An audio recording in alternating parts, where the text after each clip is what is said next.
ನಿಖಿಲ್ ಕುಮಾರಸ್ವಾಮಿಯವರ ರಥಯಾತ್ರೆಗೆ ಮುಹೂರ್ತ ಫಿಕ್ಸ್ ಆಗಿದೆ. ಜನವರಿ 17ರಂದು ಅಂಜನಾದ್ರಿ ಬೆಟ್ಟದಿಂದ ರಥಯಾತ್ರೆ ಆರಂಭವಾಗುತ್ತೆ. ಅಂಜನಾದ್ರಿ ಬೆಟ್ಟದಲ್ಲಿ ಪವಿತ್ರ ಮಣ್ಣಿನ ಸಂಗ್ರಹವನ್ನ ಮಾಡಲಾಗುತ್ತೆ. ಅದಾದ ನಂತರ ತುಮಕೂರು ಹಾಗೆ ರಾಮನಗರಕ್ಕೂ ಹೋಗಿ ಮಣ್ಣು ಹಾಗೆ ನೀರನ್ನ ಸಂಗ್ರಹ ಮಾಡಲಿದೆ. ಜನವರಿ 21ರಂದು ಅಯೋಧ್ಯೆಗೆ ಈ ಮಣ್ಣು ಹಾಗೆ ನೀರನ್ನ ರವಾನೆ ಮಾಡಲಾಗುತ್ತೆ. ನಿಖಿಲ್ ಕುಮಾರಸ್ವಾಮಿಯವರ ರಥಯಾತ್ರೆಯ ಬಗ್ಗೆ ನ್ಯೂಸ್ ಫಸ್ಟ್ಗೆ ಸಿಕ್ಕಿರುವಂತಹ ಎಕ್ಸ್ಕ್ಲೂಸಿವ್ ಮಾಹಿತಿ ಇದು.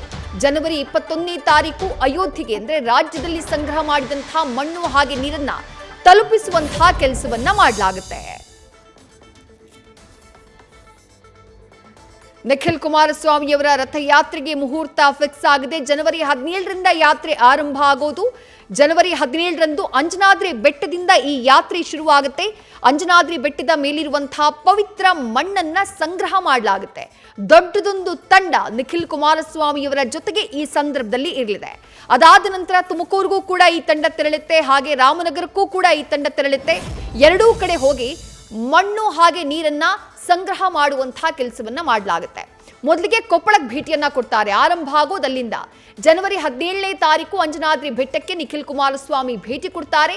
ಜೊತೆಗೆ ಅಂಜನಾದ್ರಿ ಬೆಟ್ಟದಲ್ಲಿ ಪವಿತ್ರ ಮಣ್ಣು ಹಾಗೆ ಅಲ್ಲಿನ ಮಣ್ಣನ್ನ ಸಂಗ್ರಹ ಮಾಡ್ತಾರೆ. ಅದಾದ ಬಳಿಕ ತುಮಕೂರಿಗೆ ಭೇಟಿಯನ್ನ ಕೊಡಲಾಗುತ್ತೆ. ಜನವರಿ 17ನೇ ತಾರೀಕೆ ತುಮಕೂರಿನ ನಾಮದ ಚೆಲುಮೆಗೆ ನಿಖಿಲ್ ಕುಮಾರಸ್ವಾಮಿ ಪ್ರಯಾಣವನ್ನ ಮಾಡ್ತಾರೆ. ಅಲ್ಲಿ ರಾಮಕಲ್ಲು ಬಂಡೆಗೆ ಬಾಣ ಬಿಟ್ಟು ಸೃಷ್ಟಿಸಿದ್ದಂತಹ ನೀರಿನ ಸೆಲೆಯಲ್ಲಿ ನೀರನ್ನ ಸಂಗ್ರಹ ಮಾಡಲಾಗುತ್ತೆ. ಈ ಸೆಲೆಯಲ್ಲಿರುವಂತಹ ನೀರನ್ನ ನಿಖಿಲ್ ಕುಮಾರಸ್ವಾಮಿ ಅವರು ಸಂಗ್ರಹ ಮಾಡ್ತಾರೆ.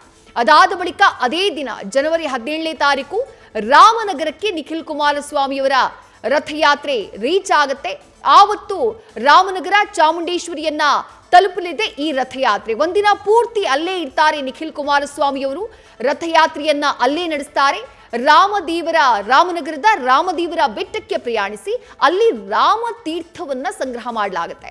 ಅದಾದ ಬಳಿಕ ಅಯೋಧ್ಯೆಗೆ ಈ ಒಂದು ಮಣ್ಣು ಹಾಗೆ ನೀರು ಏನನ್ನ ಸಂಗ್ರಹ ಮಾಡಲಾಗಿದೆ ಜನವರಿ 21ನೇ ತಾರೀಕು ಅದನ್ನ ಕಳುಹಿಸುವಂತಹ ಕೆಲಸವನ್ನ ಮಾಡಲಾಗುತ್ತೆ. ಅಯೋಧ್ಯೆಗೆ ಮಣ್ಣು ಮತ್ತು ನೀರಿನ ರವಾನೆಯನ್ನ ಮಾಡ್ತಾರೆ.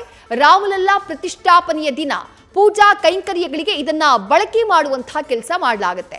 ಪೂಜಾ ಕೈಂಕರ್ಯಗಳಿಗೆ ನೀರು ಮತ್ತೆ ಮಣ್ಣನ್ನ ಕಳುಹಿಸುವಂತಹ ಕೆಲಸವನ್ನ ಈ ಟೀಮ್ ಮಾಡುತ್ತೆ. ಮತ್ತಷ್ಟು ಡೀಟೇಲ್ಸ್ ನಮ್ಮ ಪ್ರತಿನಿಧಿ ಮಂಜುನಾಥ್ ನೀಡ್ತಾ ಹೋಗ್ತಾರೆ. ಮಂಜುನಾಥ್, ರಥಯಾತ್ರೆ ಯಾವಾಗ ಆರಂಭ ಆಗುತ್ತೆ, ಎಲ್ಲೆಲ್ಲಿ ಸಾಗುತ್ತೆ ಅನ್ನುವಂಥದ್ದನ್ನ ಗಮನಿಸಿದ್ವಿ. ಬಟ್ ಇದರ ಹಿಂದಿರುವಂತಹ ರಾಜಕೀಯ ಲಾಭದ ಲೆಕ್ಕಾಚಾರಗಳು ಏನೇನು ಮಂಜುನಾಥ್? ವಿದ್ಯಶ್ರೀ, ಖಂಡಿತವಾಗಿ ಏನು ಮಾಜಿ ಮುಖ್ಯಮಂತ್ರಿಯವರ ಪುತ್ರ ನಿಖಿಲ್ ಕುಮಾರಸ್ವಾಮಿ ಅವರು ರಾಜ್ಯದಲ್ಲಿ ಏನು ಬಿಜೆಪಿ ಜೊತೆ ಮೈತ್ರಿ ಆದ ನಂತರ ಒಂದು ಹಿಂದುತ್ವದ ಒಂದು ಅಜೆಂಡಾವನ್ನು ಇಟ್ಕೊಂಡು ಮುಂದಿನ ಲೋಕಸಭಾ ಚುನಾವಣೆಯಲ್ಲಿ ಕರ್ನಾಟಕದಲ್ಲಿ 28ಕ್ಕೂ ಹೆಚ್ಚು 28 ಕ್ಷೇತ್ರಗಳನ್ನು ಗೆಲ್ಲಬೇಕು ಅನ್ನೋ ಲೆಕ್ಕಾಚಾರದಲ್ಲಿ ಸಾಕಷ್ಟು ಪ್ಲಾನ್ಗಳನ್ನು ಈಗಾಗಲೇ ಮಾಡ್ಕೊಂಡಿರುವಂಥದ್ದು. ಜೊತೆಗೆ ಕ್ಷೇತ್ರವಾರು ಲೋಕಸಭಾ ಕ್ಷೇತ್ರವಾರು ಸಭೆಗಳನ್ನು ಕೂಡ ನಿಖಿಲ್ ಕುಮಾರಸ್ವಾಮಿ ಅವರು ಮಾಡ್ತಿರುವಂಥದ್ದು.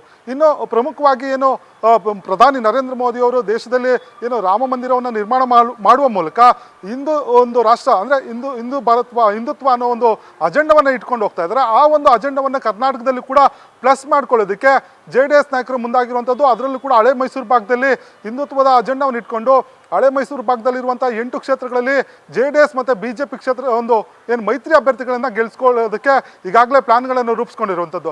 ಅದರ ಮುಂದುವರೆದ ಭಾಗವಾಗಿ ಈಗಾಗಲೇ ನಾವು ಹಿಂದೆ ಕೂಡ ಬ್ರೇಕ್ ಮಾಡಿದ್ವಿ. ಏನು ನಿಖಿಲ್ ಕುಮಾರಸ್ವಾಮಿ ಅವರು ಒಂದು ರಥಯಾತ್ರೆಯನ್ನು ಮಾಡ್ತಾರೆ. ಆ ರಥಯಾತ್ರೆಯಲ್ಲಿ ಏನು ಪ್ರಮುಖವಾಗಿ ಏನು ಅಂಜನಾದ್ರಿ ಬೆಟ್ಟದಿಂದ ಆರಂಭವಾಗಿ ಅದು ರಾಮನಗರಕ್ಕೆ ಬರುತ್ತೆ.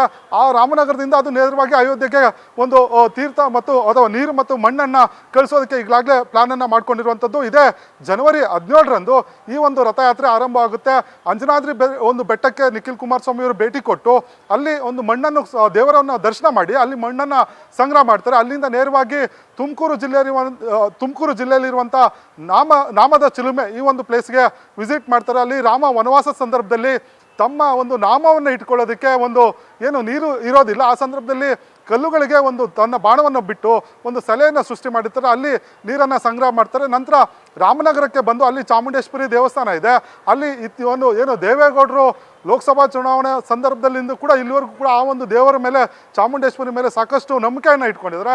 ಅಲ್ಲಿ ಒಂದು ಪೂಜಾ ಕೈಂಕರ್ಯಗಳನ್ನು ಕೈಗೊಂಡು ನಂತರ ರಾಮತೀರ್ಥದಲ್ಲಿ ವಿಸಿಟ್ ಮಾಡಿ ಅಲ್ಲಿಂದ ನೇರವಾಗಿ ಈ ಒಂದು ಪೂಜಾ ಕೈಂಕರ್ಯಗಳಿಗೆ ಇಲ್ಲಿನ ನೀರು ಮತ್ತು ಮಣ್ಣನ್ನು ರವಾನೆ ಮಾಡಿ ಅದನ್ನು ರಾಜಕೀಯವಾಗಿ ತಾವು ಕೂಡ JDS ಪ್ರಬಲ ಹಿಂದುತ್ವವಾದಿ ಅನ್ನೋದನ್ನ ಒಂದು ಸಂದೇಶವನ್ನು ರವಾನೆ ಮಾಡಲಿಕ್ಕೆ ನಿಖಿಲ್ ಕುಮಾರಸ್ವಾಮಿ ಅವರು ಕೂಡ ಅಖಾಡಕ್ಕೆ ಇಳಿತಿರುವಂಥದ್ದು.